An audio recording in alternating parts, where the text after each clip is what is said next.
Lakini na nyewe wanaume wachache mliopo hapa, kama mtu hana akili asioe. Huwezi kukaa na mitambo hii bila kuwa na akili. Ndio maana Biblia inasema kaeni nao kwa akili. Hawa wanatumia ubongo wa kushoto na kulia.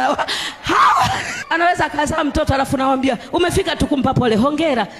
Yaani mama mkwe alivyomfananisha, anatangulia mwenyewe mbele. Ukiona anatangulia ujue amechanganya mafaili. Hawa wenye magauni hao wanachanganya mafaili. Hapo hamwezi kusema amen. Akichapia anakaza na yeye mwenyewe, kafanana na shangazi yake mtoto.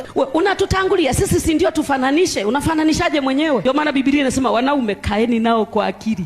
Unamwachia 2000 unasema jiongeze, anajiongezaje?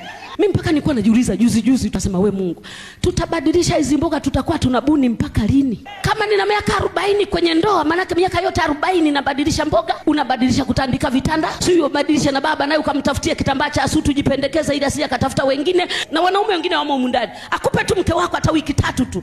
Wewe familia hii ya watu 7, hakikisha unakula vizuri na chakula wanapenda. Wengi wanakimbia hata ukiwa msiba na anasema tunaumwa huko. Unavyotuambia dhaifu, nenda Reba ukamwone kama mwanamke dhaifu.